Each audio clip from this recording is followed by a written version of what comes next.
मनुष्य है ना हम, भय तो लगेगा ही। भय धन हानि का हो या मान हानि का, आप भय को बुरा समझते हैं ना। भय हानिकारक हो सकता है परंतु लाभदायक भी।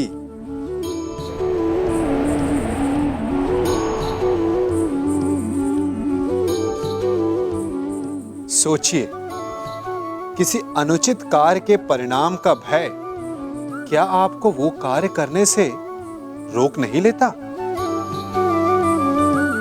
रोकता है, परंतु अनुचित कार्य हो जाने के पश्चात उसे संसार के समक्ष ना लाने देने का भय हमें एक के पश्चात दूसरी भूल करने पर विवश करता है। प्रयास करके हम अपना सम्मान बचा अवश्य लेते हैं, परंतु भविष्य में इसके परिणाम भयंकर सिद्ध हो सकते हैं।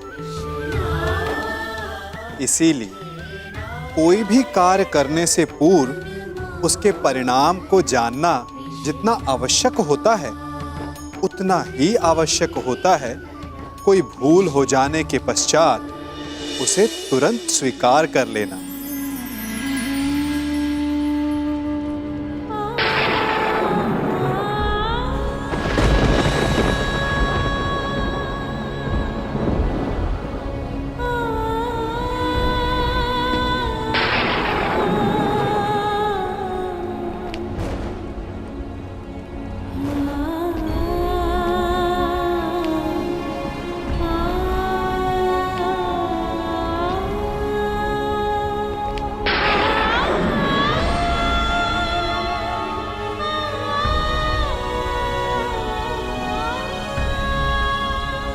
क्या हुआ बुआ?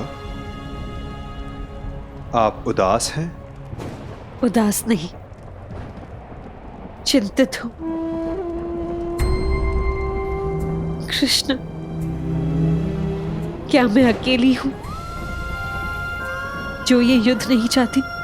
नहीं बुआ, आपके चाहने ना चाहने से कुछ नहीं होगा। जब वन में महाअग्नि लगी हो और एक वृक्ष को छोड़कर शेष जलना चाहे तो अग्नि कौन रोक सकता है? मैं वृक्ष नहीं हूं माधव, मनुष्य हूं, एक माता हूं। इसलिए मैं नहीं चाहती कि ये युद्ध हो। अपने पुत्र के लिए चिंतित हो बुआ? प्रतीत होता है कि आपके मन पर कोई बोझ है। उतार दीजिए बुआ।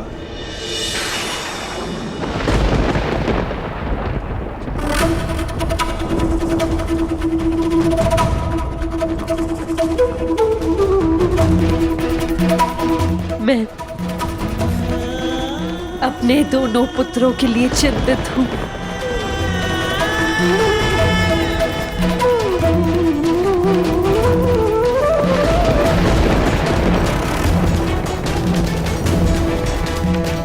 दोनों पुत्र?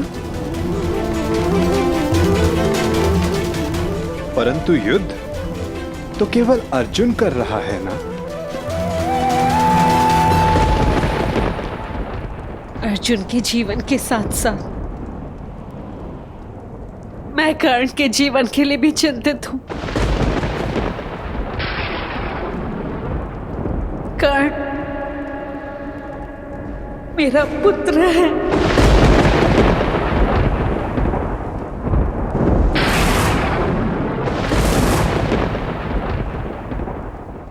मेरा सबसे बड़ा पुत्र।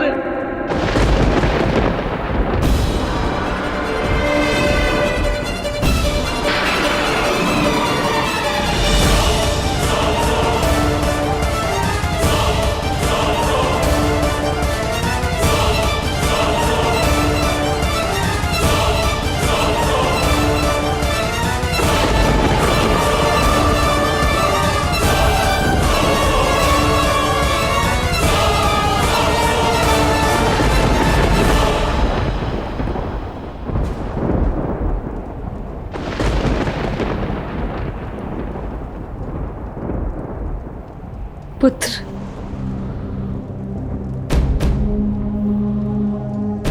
मैं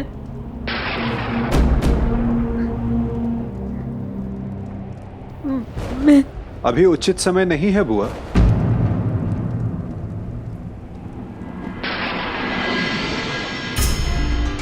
किस बात का उचित समय नहीं है वासुदेव?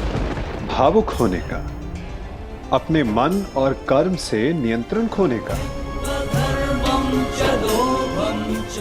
चूंकि भाव हो या कर्म या वचन उचित स्थान और उचित समय पर ही शोभा देते हैं। कदाचित इसीलिए प्रकृति ने मस्तिष्क का स्थान हृदय से ऊंचा रखा है, चूंकि समय पड़ने पर मस्तिष्क हृदय के प्रभाव पर नियंत्रण कर सके। कदाचित कल के द्वंद्व के लिए तुम यहां कुंती बुआ का आशीष लेने आए हो ना कर्ण? नहीं, मैं बस प्रणाम करने आया हूं।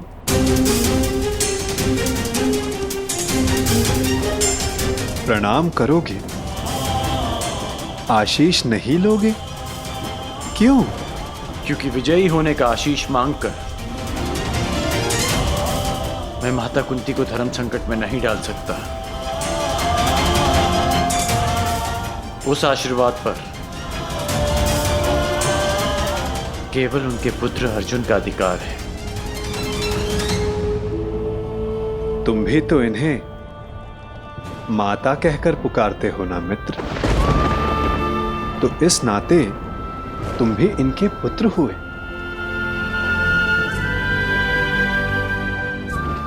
आशीर्वाद पर अधिकार तुम्हारा भी उतना ही है जितना अर्जुन का।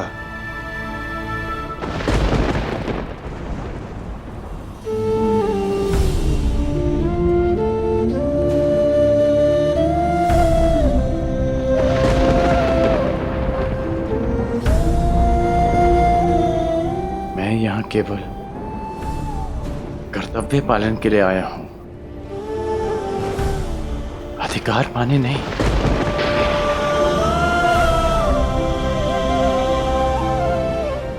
जैसा मैंने अभी कहा कि विजयी होने के आशीष पर केवल अर्जुन का अधिकार है, मेरा नहीं।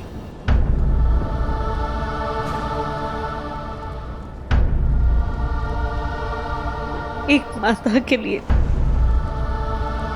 उसके पुत्र के विजय होने से अधिक उसका जीवित होना महत्वपूर्ण है।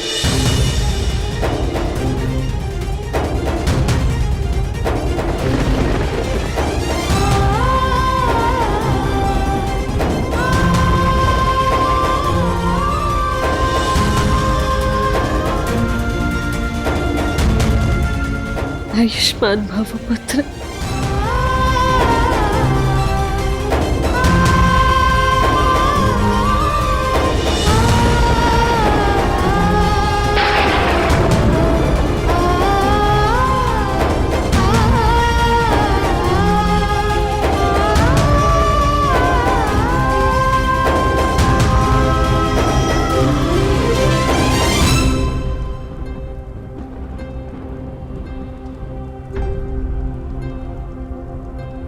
सत्य सम्मुख आएगा बुआ, परंतु उचित समय उचित स्थान पर।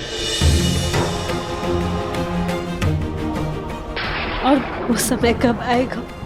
ये समय आपको स्वयं बतलाएगा बुआ। बुआ हूं ना तुम्हारी, और भक्त भी। क्या इस युद्ध को रोक सकते हो? कर्म कर सकता हूं, परंतु फल समय के हाथ में है।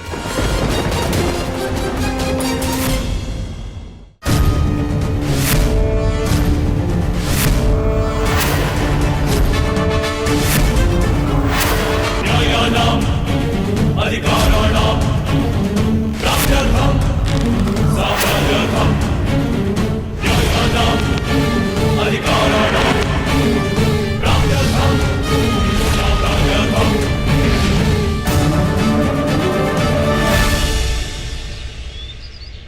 जिस परिवार को सुदृढ़ रखने के लिए मैंने मृत्यु को अपने से दूर रखा, उसका विभाजन मैं किस प्रकार देख सकता हूं? ऐसा कौन सा परिवार है जिसमें विवाद नहीं होता, परंतु विभाजन? क्या यही एक समाधान है? मुझे अपने कानों पर विश्वास नहीं हुआ था विदुर। वासुदेव जैसा विद्वान और बुद्धिमान विभाजन का सुझाव देता है। यदि मेरे वचनों से आपको पीड़ा पहुंची है तो मैं क्षमा प्रार्थी हूं गंगापुत्र, परंतु परिस्थितियां कभी कभी ऐसी हो जाती हैं कि परिवार को बांटना आवश्यक हो जाता है, विशेषकर तब जब परिवार के कुछ सदस्य शेष का विनाश चाहने लगे। मैं कह चुका हूं, मेरे जीवित रहते ऐसा कभी नहीं होगा। मुझे विश्वास है कि मैं अपने पुत्रों को एक रखने में सक्षम हूं। क्षमा चाहूंगा गंगापुत्र, परंतु ऐसा हो चुका है, वो भी आपके जीवित होते हुए। और रही बात आपके विश्वास की, तो वो लाक्षागृह की अग्नि में भस्म हो चुका है। क्या कह रहे हैं आप? दुर्योधन और शकुनी ने पुरोचन से वारणाव्रत में जो भवन बनवाया था, वो भवन लाक्षागृह था। वो पांडवों को भेंट देने के लिए नहीं, अपितु पांडवों को अग्नि की भेंट चढ़ाने के लिए था गंगापुत्र। मुझे विश्वास नहीं। तो आप महात्मा विदुर से पूछिए, यदि वो समय रहते पांडवों को सावधान नहीं करते तो आज आपके पांचों पौत्र जीवित नहीं होते। वासुदेव ठीक कह रहे हैं तातश्री। तुमने मुझे बताया क्यों नहीं विदुर? आपको कष्ट होता तातश्री। पांडवों की रक्षा मैंने कर ली थी, परंतु सत्य जानने के पश्चात कौरवों की रक्षा आपसे कोई नहीं कर पाता। यदि कौरवों और पांडवों को साथ रखा गया तो मुझे खेद है गंगापुत्र, कहीं हस्तिनापुर स्वयं एक लाक्षागृह में परिवर्तित ना हो जाए। स्पष्ट कहिए वासुदेव। तो सुनिए, द्रोण शिष्य और परशुराम शिष्य दोनों पराजय स्वीकार नहीं करेंगे। ना ही दोनों में युद्ध कौशल की कमी है, ना ही अस्त्रों का अभाव। तो निश्चित रूप से युद्ध भयंकर होगा। एक को विजय मिलेगी, एक को वीरगति। इस प्रश्न का उत्तर अवश्य मिल जाएगा कि हस्तिनापुर का अगला सम्राट कौन होगा, परंतु पांडवों और कौरवों के मध्य बैर समाप्त नहीं होगा गंगापुत्र। उनके ईर्ष्या और प्रतिशोध की अग्नि समाप्त नहीं होगी। कई लाक्षागृह सजेंगे और निश्चित रूप से हस्तिनापुर के प्रारब्ध में केवल युद्ध रह जाएगा, केवल रक्त रह जाएगा, केवल प्रतिशोध रह जाएगा गंगापुत्र।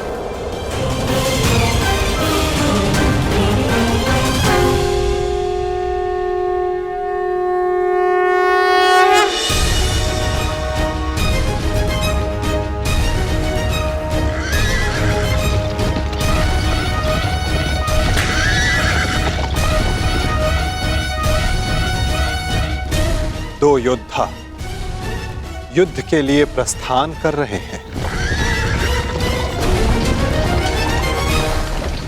और संभवतः उनमें से एक ही लौट पाए। निर्णय आपका है गंगापुत्र।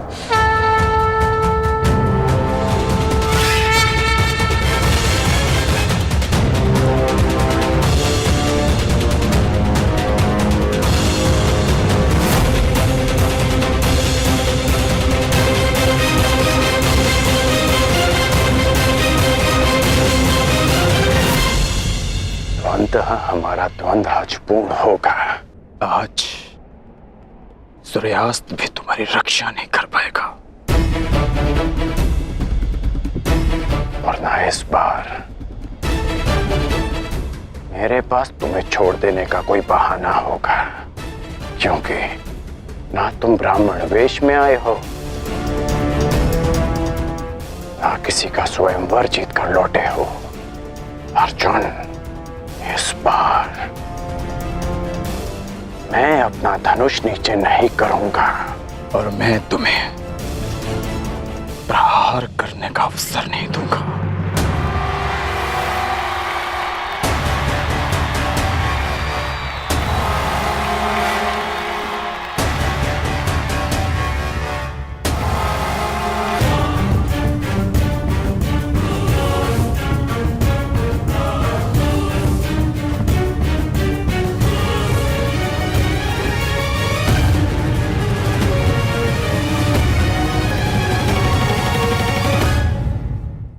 कर्ण और अर्जुन द्वंद्व के लिए प्रस्तुत है महाराज। द्वंद्व प्रारंभ किया जाए ताज।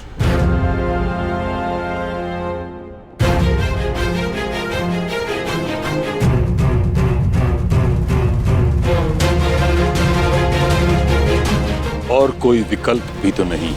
द्वंद्व प्रारंभ हो।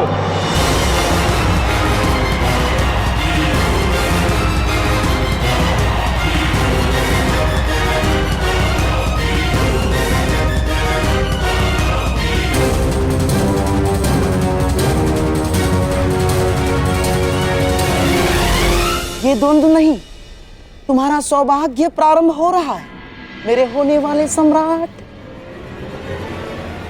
हाँ मामाश्री।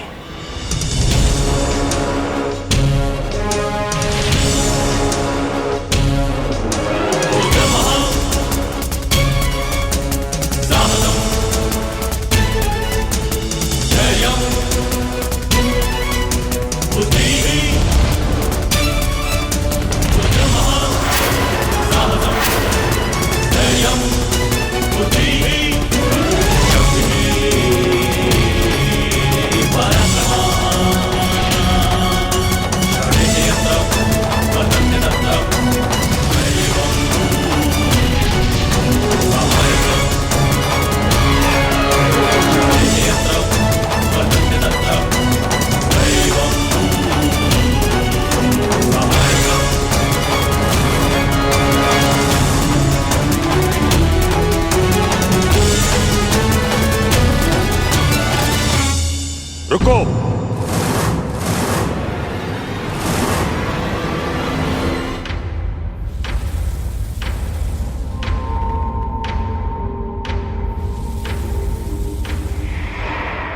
क्या हुआ ताज? महाराज, हस्तिनापुर की सुरक्षा मेरी प्रतिज्ञा है, मेरा धर्म है, मेरे जीवन का उद्देश्य है। मुझे लगा था कि इस द्वंद्व से हस्तिनापुर का रक्त बहने से बच जाएगा,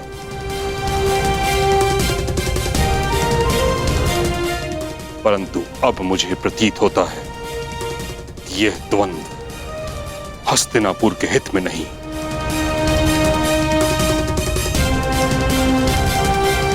इस कारणवश मैं इस द्वंद्व को समाप्त करने की घोषणा करता हूं।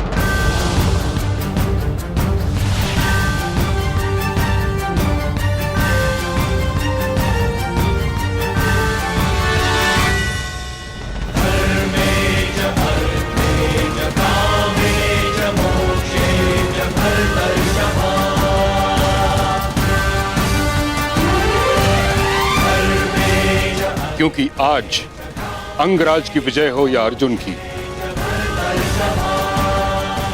युधिष्ठिर सम्राट पद पे बैठे या दुर्योधन, इन भाइयों के मध्य का बैर और इनकी होड़ समाप्त नहीं होगी।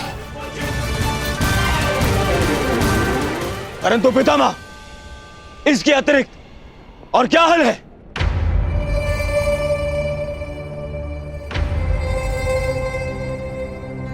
विभाजन, विभाजन, विभाजन, विभाजन।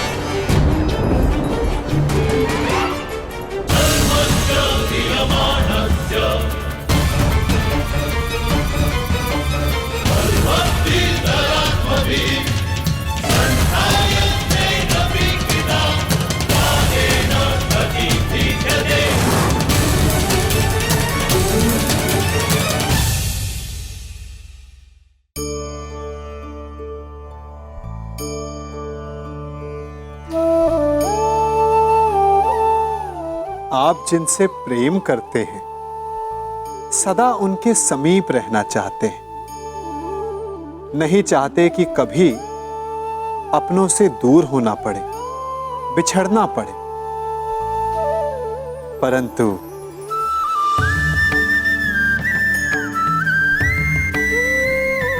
एक समय के पश्चात अपनों से दूर हो जाना उन्नति के लिए आवश्यक है। आप माता पिता हैं ना? यदि आप अपनी संतान के जीवन के हर पग पर उनका मार्गदर्शन करते रहेंगे तो आपकी संतान स्वयं मार्ग चुनना कैसे सीखेगी? मार्ग के कांटों से स्वयं को बचाना कैसे सीखेगी? इसीलिए एक समय के पश्चात अपनों से बनाई गई दूरी सदा लाभदायक रहती है। असंभव महाराज, असंभव। मुझे तो स्वयं के कानों पर विश्वास नहीं हो रहा है। जिन महाबली भीष्म ने हस्तिनापुर के सुरक्षा के लिए प्रतिज्ञा की थी, वही आज विभाजन की बातें करने लगे हैं।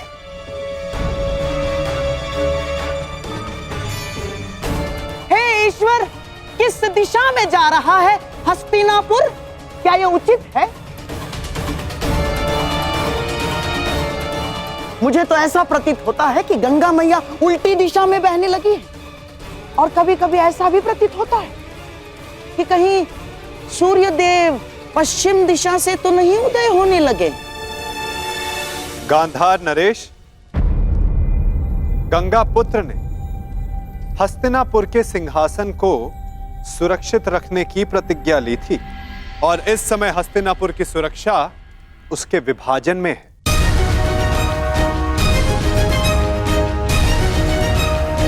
और आप तो कुरुपुत्रों के मामाश्री हैं। आपसे अधिक ये कौन समझ सकता है कि साथ रहने में किसकी कितनी हानि है? और ये भी समझ सकते हैं कि यदि एक बार अग्नि प्रज्वलित हो उठी तो उसे शांत करना कितना कठिन है, विशेषकर विद्वेष की अग्नि। वासुदेव, मैं तो शांत। शकुनी, शांत।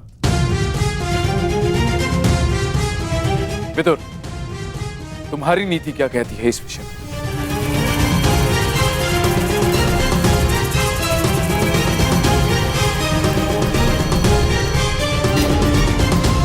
जब साथ रहते विकास अवरुद्ध हो तो विभाजन श्रेष्ठ है। महाराज,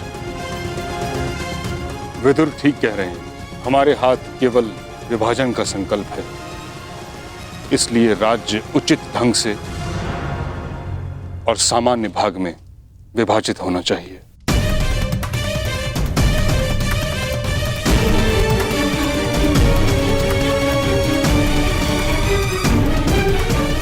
मामाश्री, मैं ये विभाजन यहीं समाप्त कर दूंगा। अभी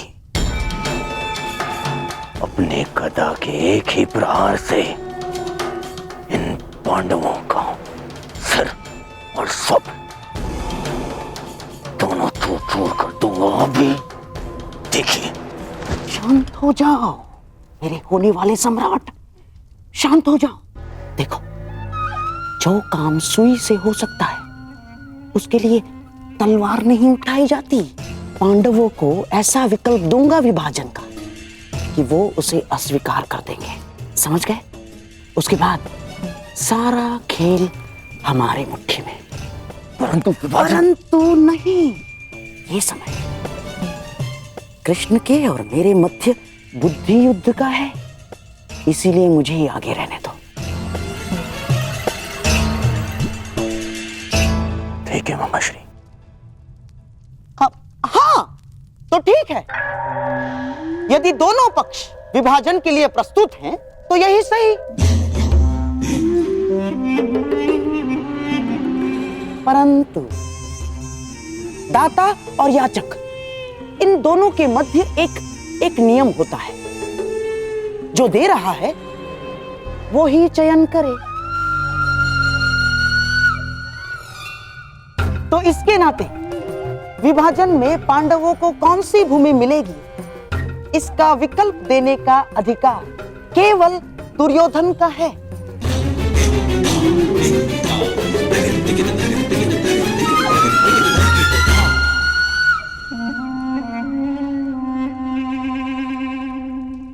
तो कहिए गांधार राज, क्या सुझाव है आपके पास? यदि पांडव विभाजन चाहते हैं तो हम उन्हें खांडव प्रस्थ देते हैं।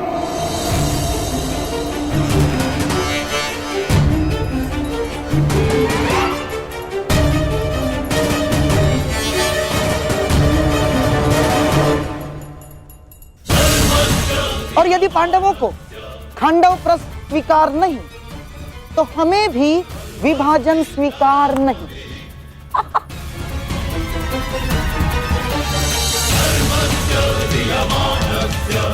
हाँ, तो पांडव यहीं रहे अपने भाइयों के साथ प्रसन्नता से।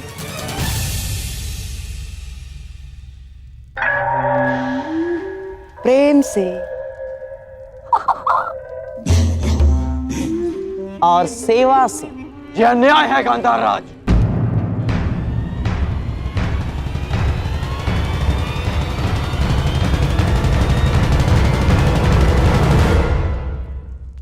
मित्र, तुम देख लो कैसी अनुचित बात कर रही है।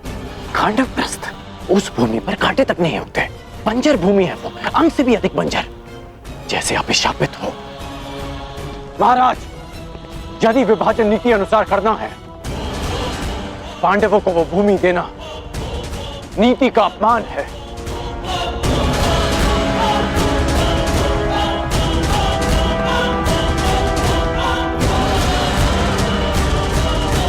तुम दुर्योधन के मित्र हो या शत्रु, सदैव उसका अहित बोलते हो।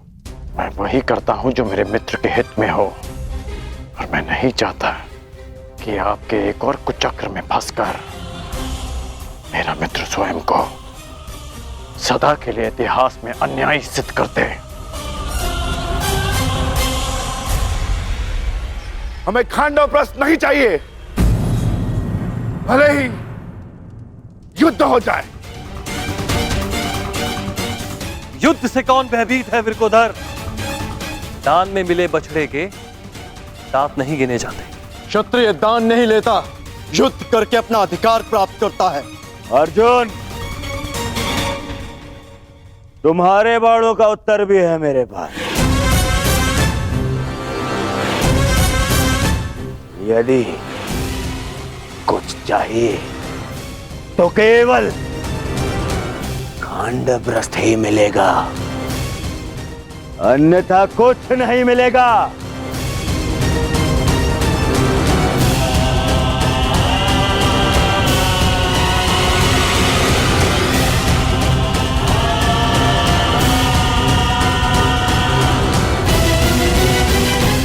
ये क्या कर रहे हो मित्र? इस अन्याय का भाग मत बनो।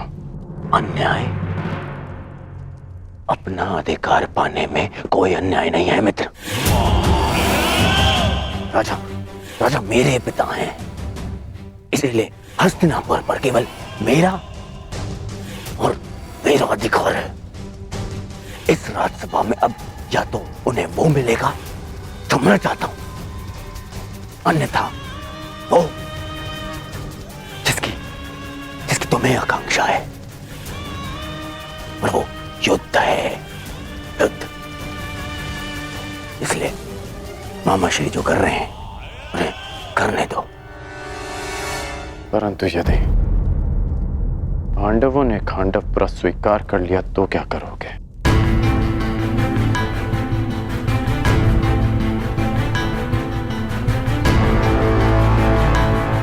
नहीं करेंगे, देखते जाओ।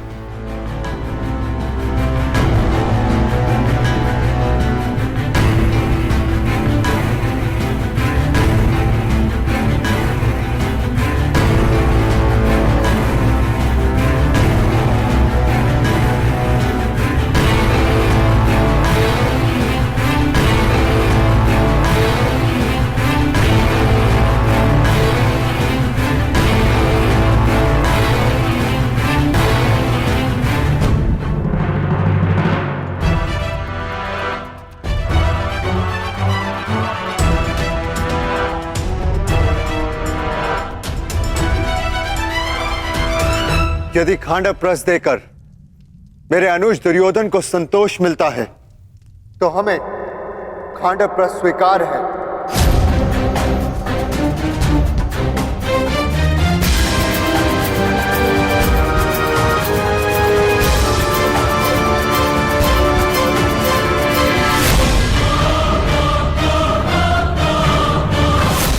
हम 5 भाई जहां भी एक साथ हो, वो स्थान भले ही बंजर हो, लेकिन हमारे लिए स्वर्ग से कम नहीं।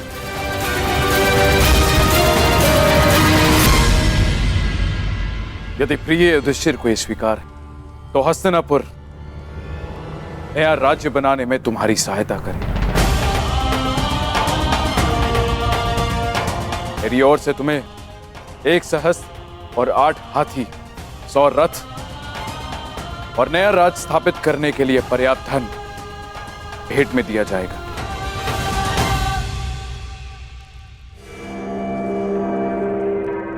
परंतु पुत्र, इसके बदले मुझे भी तुमसे कुछ चाहिए।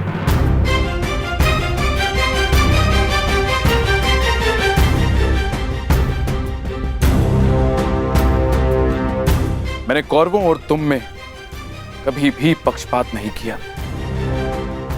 सदैव तुम्हें अपने पुत्र से बढ़कर माना है।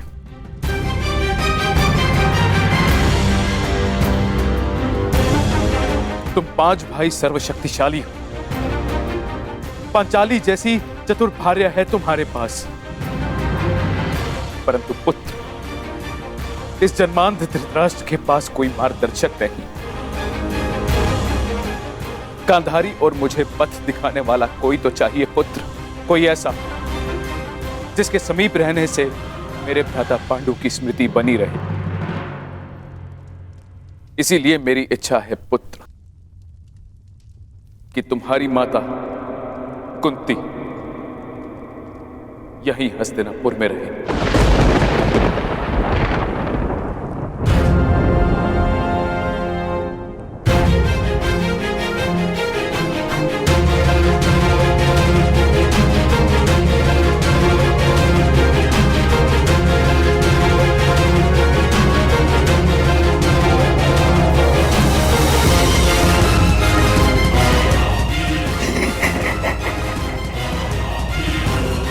बहुत अच्छे महाराज, बहुत अच्छे। एक बार ही सही, परंतु आपने अपने मस्तिष्क का प्रयोग तो किया। नहीं, यह हमें स्वीकार नहीं।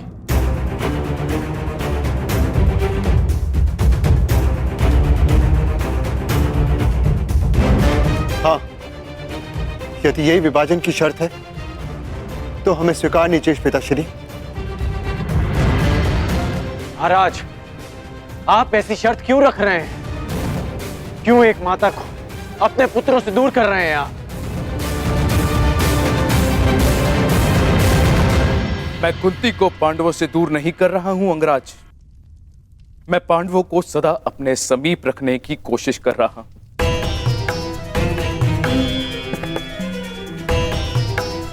कुंती यहां हस्तिनापुर में रहेगी तो पांडु पुत्र यहां आते जाते रहेंगे। उनका संबंध कभी हस्तिनापुर से समाप्त नहीं होगा।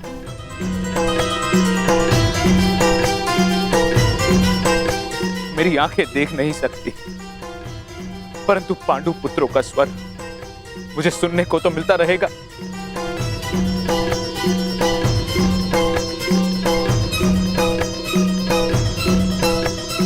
अद्भुत अद्भुत चतुरता दिखाई है महाराज धृतराष्ट्र ने। बुआ कुंती को अपने पास रखने का कारण पांडवों से प्रेम नहीं, परंतु कौरवों की ढाल बनाए रखना है, ताकि पांडव भूल कर भी हस्तिनापुर पर आक्रमण ना करें और वे सदैव उनके नियंत्रण में रहें। आपको क्या लगता है ताचरी, क्या मैंने कुछ अनुचित कहा?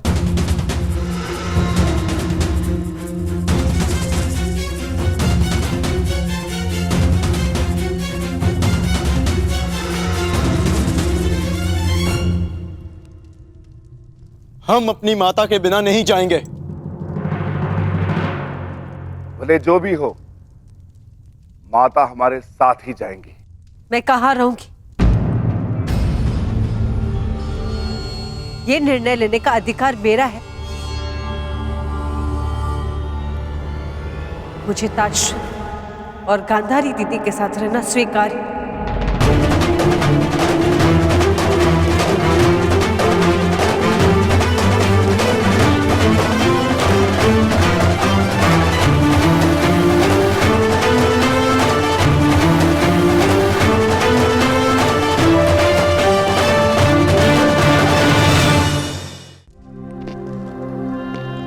परंतु माता, यह असंभव है।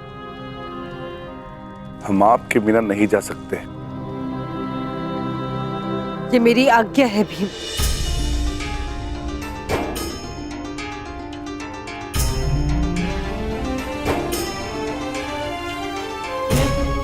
अर्जुन, भीम, जीवन में कुछ निर्णय स्वीकारने में बड़े कठोर हो सकते हैं, चूंकि वे निर्णय नहीं, समय द्वारा ली जाने वाली परीक्षा होती है।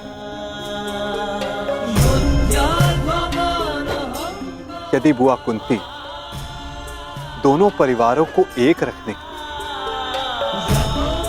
महाराज धृतराष्ट्र की इच्छा पूर्ण करने के लिए इतना बड़ा बलिदान दे रही है, तो आप सबको इसका सम्मान करना चाहिए।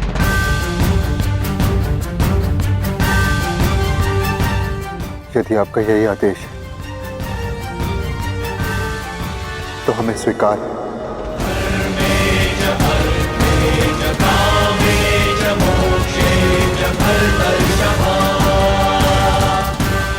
पितामह और माता से दूर रह पाना कठिन और कष्टप्रद होगा, परंतु आपकी इच्छा पूर्ति के लिए हम आपको छोड़कर खांडवप्रस्थ जाएंगे।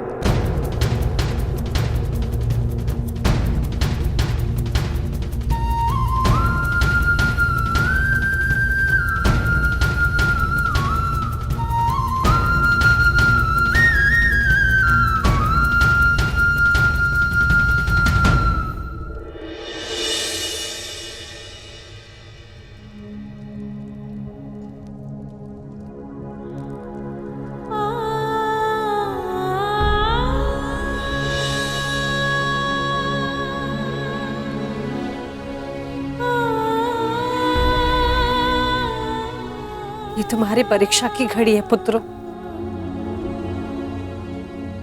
तुम्हें बंजर भूमि में पुष्प खिलाने, परिश्रम करना है और पांचों साथ रहना।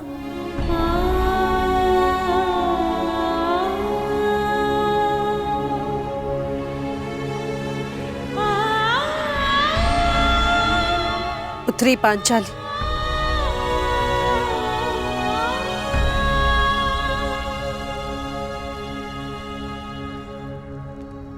से मेरे पांचों पुत्र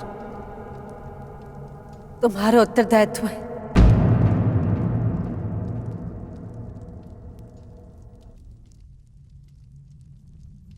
युधिष्ठिर तो सज्जन है, परंतु अर्जुन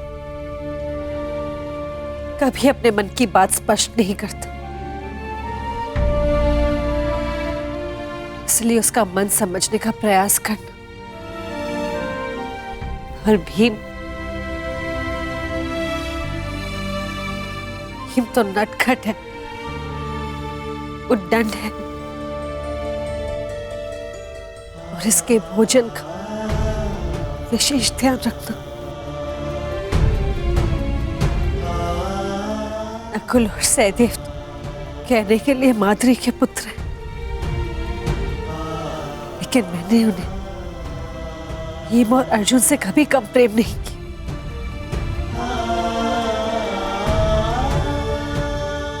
अब तक मैंने इन पांचों भाइयों को एक रखा, अभी उत्तरदायित्व तुम्हारा है या किसी ने।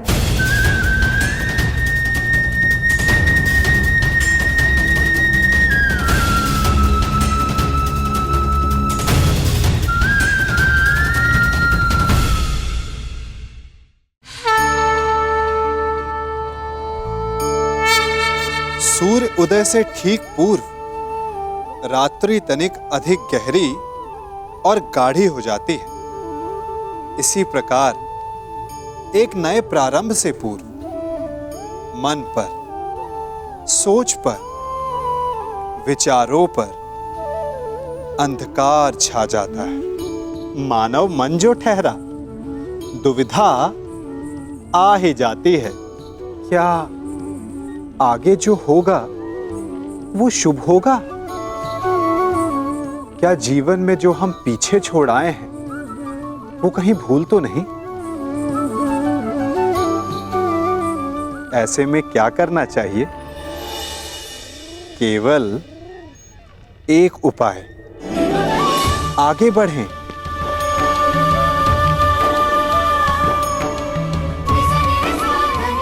चूंकि आगे बढ़ने के लिए हमें अपने पांव से उस धरा को ढकेलना पड़ता है जिस पर हम खड़े हैं। जहां मार्ग ना हो वहां लक्ष्य नहीं भूलना चाहिए। बस एक नया मार्ग बनाने का परिश्रम करना चाहिए। चूंकि नया मार्ग बना तो लक्ष्य मिलेगा ही, और यदि लक्ष्य नव निर्माण का हुआ तो मार्ग भी बनेगा।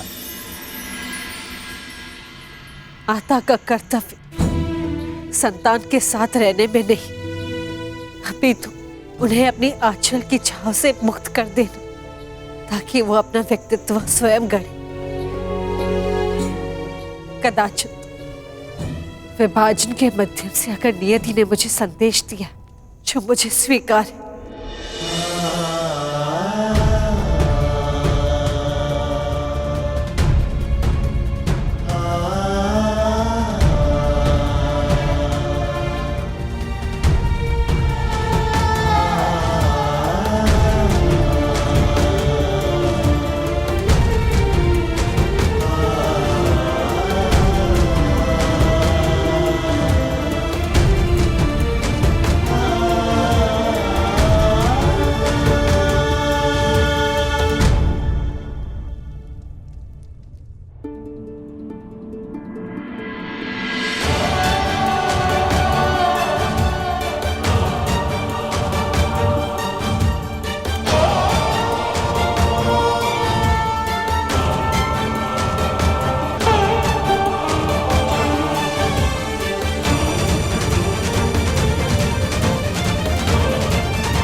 क्या है पितामह? ये सब हस्तिनापुर के नागरिक हैं पुत्रों।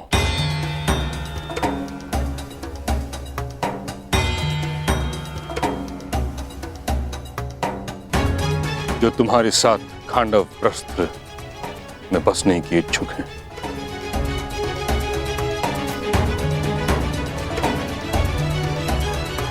जाओ पुत्रों, जाकर एक नया प्रारंभ करो, एक युग का, एक व्यवस्था का, एक राज्य का। और यह सिद्ध कर दो कि तुम्हें वह भूमि इसलिए नहीं मिली क्योंकि तुम्हारे पिता कभी राजा थे, बल्कि इसलिए क्योंकि तुम सभी इसके योग्य हो।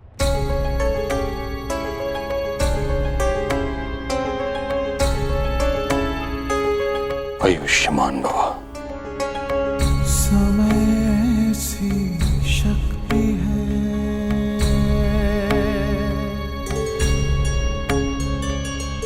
सभी समय से हारे,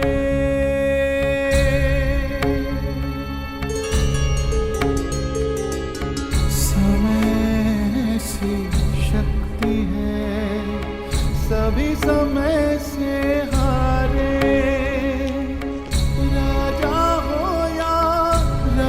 सभी बनते रहे बेचारे। समय बड़ा महान है इस जग में, समय बड़ा महान, समय बड़ा महान है इस जग में, समय बड़ा महान।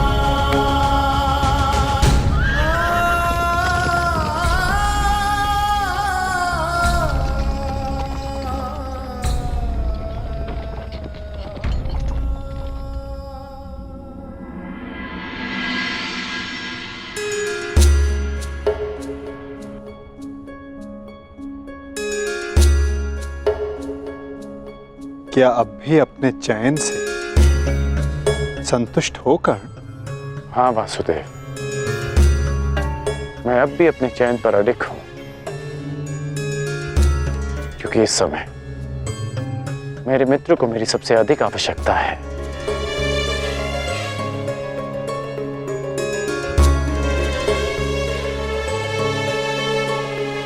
वासुदेव, अब समझ आया कि आपने मुझे पांचाल से सीधा हस्तिनापुर आने को क्यों कहा। आपने उस चक्रवात को विभाजन की दीवार से रोक लिया। कहाँ कर्ण, उस चक्रवात का तो यहां से अब प्रारंभ हुआ है।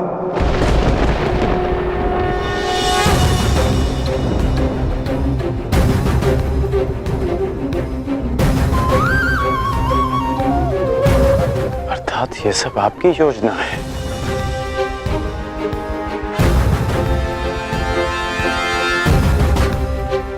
पहले आप पांचाली के स्वयंवर में गए, फिर हस्तिनापुर आए,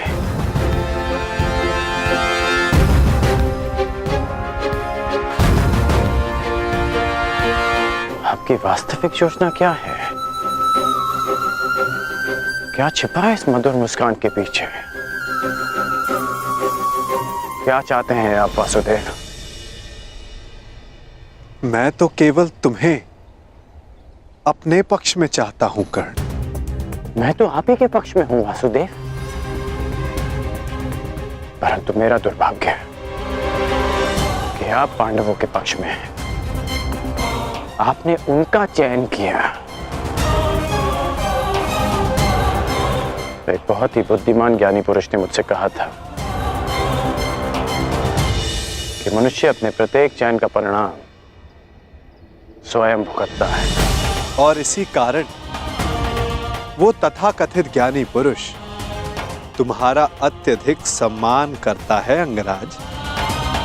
चूंकि युद्ध हो या परिणाम का पालन, तुम अन्य सबसे भिन्न होकर और उनसे एक पग आगे भी। हो सकता है, परंतु आप सबसे सैकड़ों पग आगे हैं केशव। आपसे कोई स्पर्धा नहीं कर सकता। हाँ, चूंकि मैं किसी स्पर्धा में सम्मिलित ही नहीं हूं कर्ण।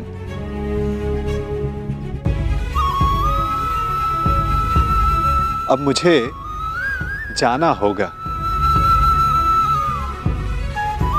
परंतु न जाने क्यों मुझे यह आभास हो रहा है कि हमारी भेंट शीघ्र होने वाली है।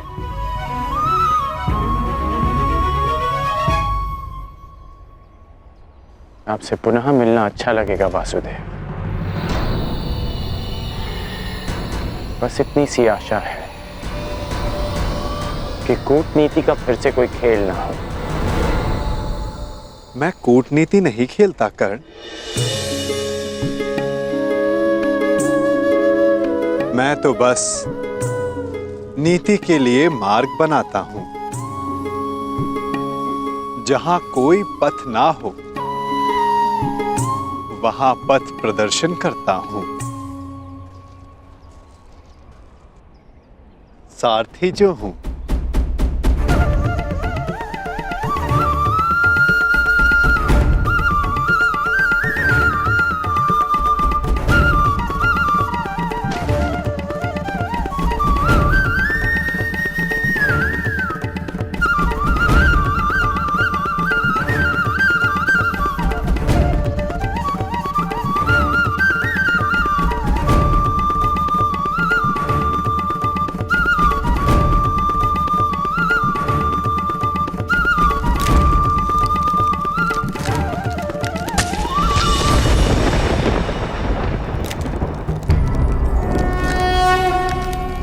यदा यदा हि धर्मस्य ग्लानिर्भवति भारत और मार्ग में जो बाधाएं आती उन्हें दूर भी करता हूं। अधर्मस्य तदात्मानं सृजाम्यहम्।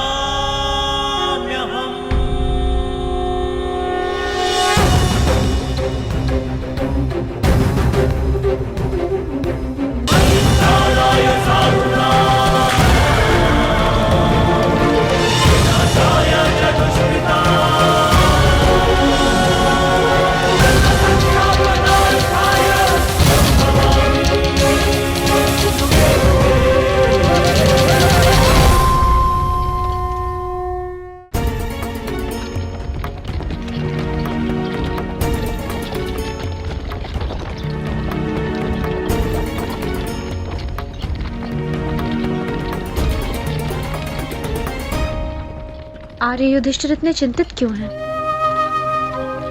पांचाली, माता की संध्या आरती का समय है और भ्राता युधिष्ठिर माता के लिए प्रतिदिन पुष्प लाया करते थे। बस यही चिंता है अब कि माता के लिए पुष्प उनका कौन सा पुत्र लेकर आएगा।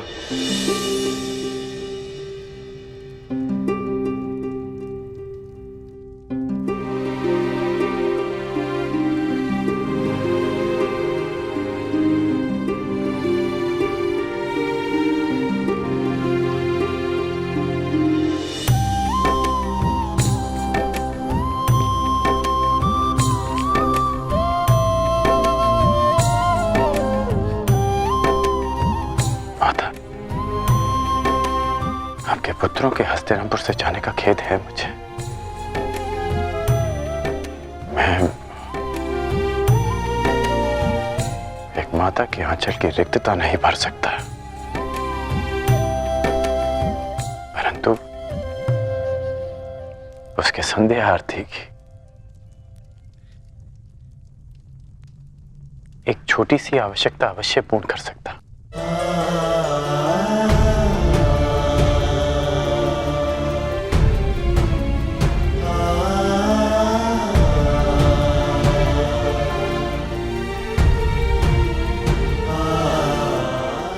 बहुत चिंतित होकर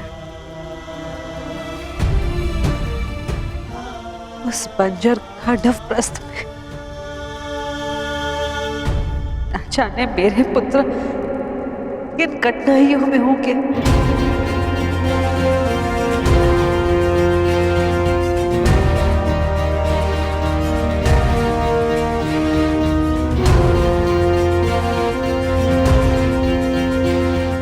परंतु इस बात की मुझे कोई चिंता नहीं, क्योंकि मैं जानता हूं कि सहायता उनसे अधिक दूर नहीं।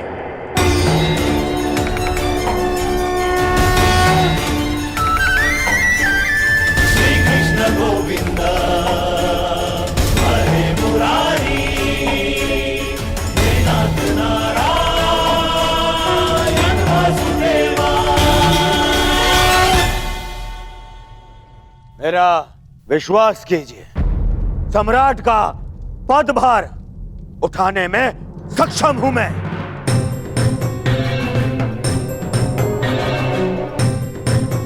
यदि ताचरी अपनी अनुमति और आशीर्वाद दें तो मुझे कोई आपत्ति नहीं पुत्र।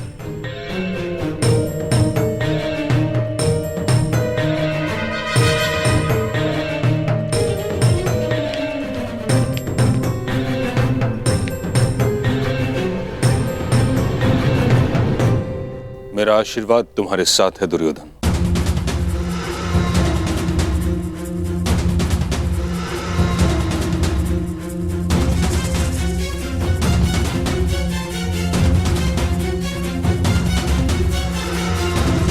किंतु मेरी अनुमति नहीं।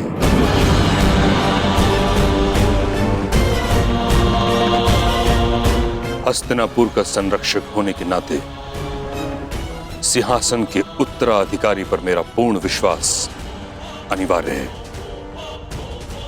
और तुमने अब तक ऐसा कुछ किया नहीं है दुर्योधन, जिस कारण तुम इस पद के योग्य माने जाओ। तो आज्ञा दीजिए महामहिम। मैं अपने मित्र दुर्योधन के लिए दिग्विजय करना चाहता हूं। कदाचित तुमने ठीक से सुना नहीं कर्ण, मैंने क्या कहा? मैंने कहा दुर्योधन को स्वयं अपनी योग्यता सिद्ध करनी होगी।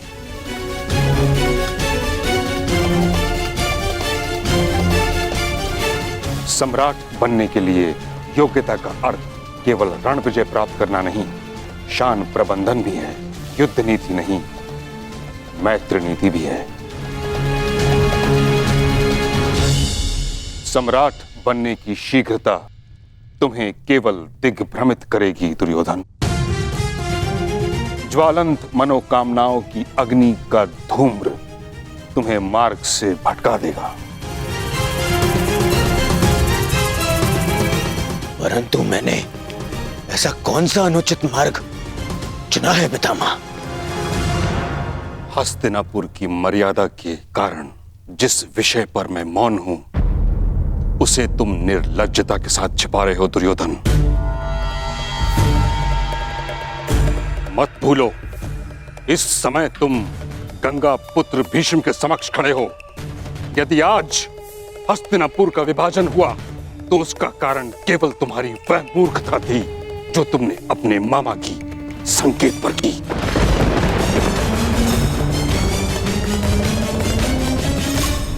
लक्ष्य ग्रह की अग्नि में हस्तिनापुर को जलते हुए नहीं देख सकता था मैं।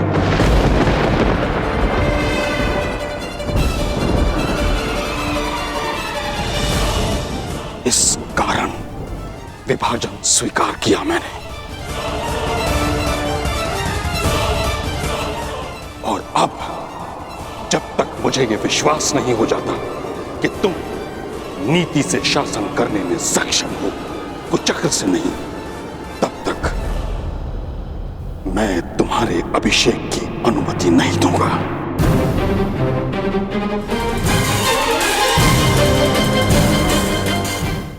जब तक मुझे यह विश्वास नहीं हो जाता कि तुम नीति से शासन करने में सक्षम हो, कुचक्र से नहीं, तब तक मैं तुम्हारे अभिषेक की अनुमति नहीं दूंगा।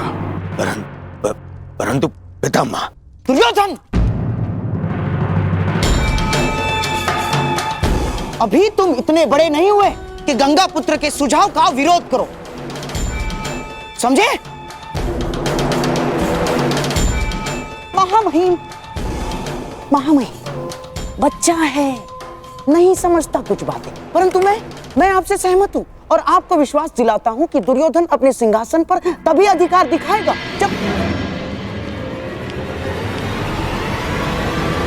जब वो आपकी परीक्षा की कसौटी पर खरा उतरेगा। महामहिम,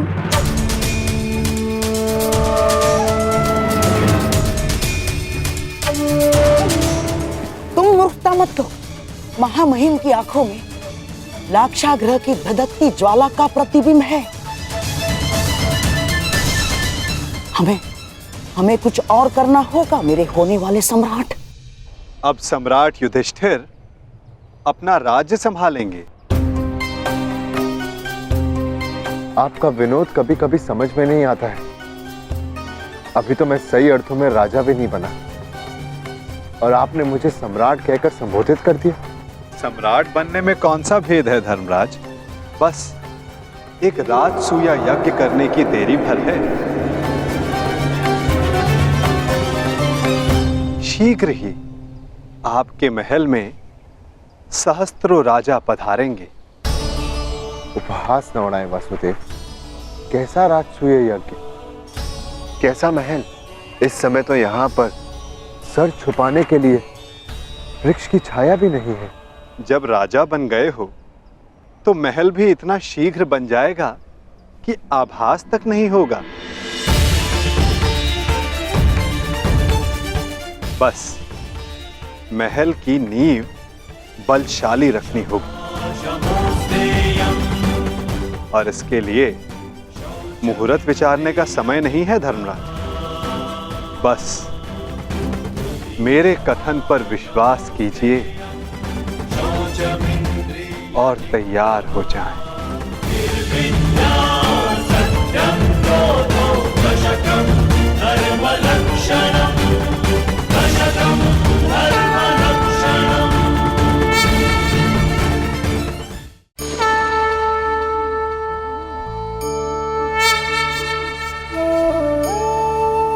शांति किसे नहीं चाहिए।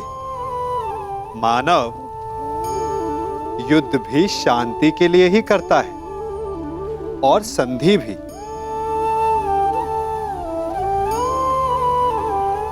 आप में से कुछ कहेंगे कि आगे बढ़ने के लिए सदा संघर्ष ठीक नहीं होता, संधि का मार्ग ठीक है। क्योंकि शक्तिशाली को परास्त करने के लिए हमारी भी शक्ति का क्षय होता है। वो शक्ति जिसे हम विकास में लगा सकते हैं। परंतु शक्तिशाली से मित्रता करने से पूर्व क्या ये जान लेना उचित नहीं कि शक्तिशाली का मंतव्य क्या है? कहीं उस संघर्ष से बचकर हम एक बड़े उत्पात को तो जन्म नहीं दे रहे। क्योंकि सर्प से मित्रता आपको शांति नहीं देती, अपितु सर्प को अवसर देती है कि भविष्य में वो आपको डस सके।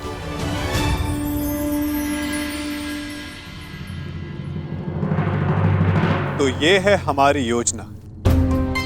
राजसूय यज्ञ की सफलता के लिए इसी भांति चारों दिशाओं में खांडवप्रस्थ की पताका फहरानी होगी।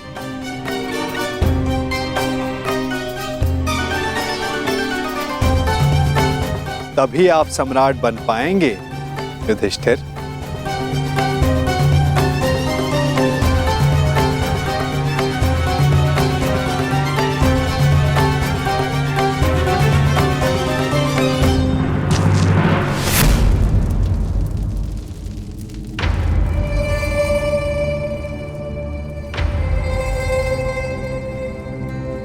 बस पूर्व दिशा में एक बाधा है। बाधा? कौन सी बाधा माधव? मगध। हाँ मेरे होने वाले सम्राट, यदि तुम्हें पूरे भारतवर्ष में अपने आप को सर्वशक्तिशाली सिद्ध करना है तो तुम्हें मगध पर अपना प्रभुत्व स्थापित करना ही होगा। और मगध का अर्थ है जरासंध।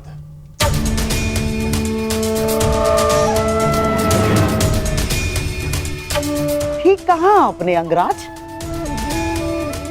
मगध का अर्थ है जरासंध, आपका भूतपूर्व मित्र और वर्तमान शत्रु। हाँ, और आपको कदाचित ज्ञात नहीं होगा, उसने आर्यव्रत के 100 राजाओं को बंदी बना लिया है और अब वो उनकी बलि की तैयारी में है। 100 राजाओं की बलि? हाँ, 100 राजाओं की बलि। क्योंकि प्रभुत्व स्थापित करने का सबसे बड़ा अस्त्र है भय, और उसी भय का लाभ उठाते हुए जरासंध अपने आप को सर्वशक्तिशाली सिद्ध करना चाहता है। और इसीलिए हमारा सबसे पहला लक्ष्य होगा जरासंध पर विजय। परंतु हाँ, प्रश्न ये भी उठता है कि कौन महायोद्धा जरासंध को दुर्योधन के पक्ष में लाने में सक्षम है? दुर्योधन हर संभव प्रयास करेगा कि जरासंध उसके पक्ष में आ सके, और यह निश्चित है कि जरासंध किसी भी परिस्थिति में तुम्हारा समर्थन नहीं करेगा युधिष्ठिर। तो अब केवल एक मार्ग शेष है, जरासंध का अंत।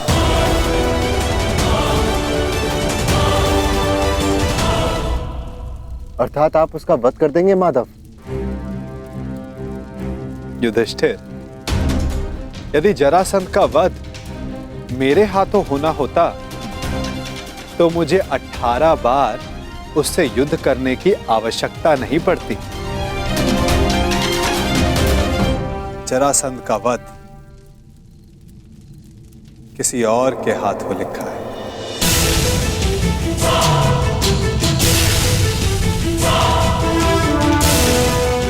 भ्राता भीम, क्या आप इस बाधा को समाप्त कर सकते हैं?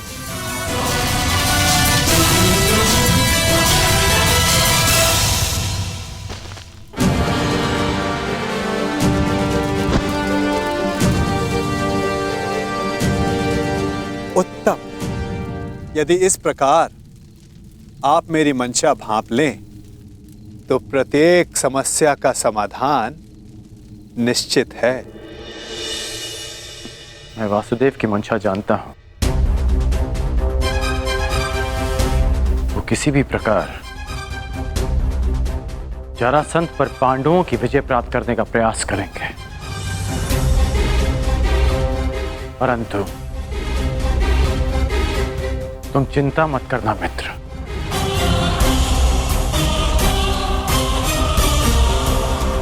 मैं पांडवों से पहले जरासंध का समर्थन प्राप्त कर लूंगा और इस भांति आर्यवत के 100 राजा भी तुम्हारे पक्ष में आ जाएंगे।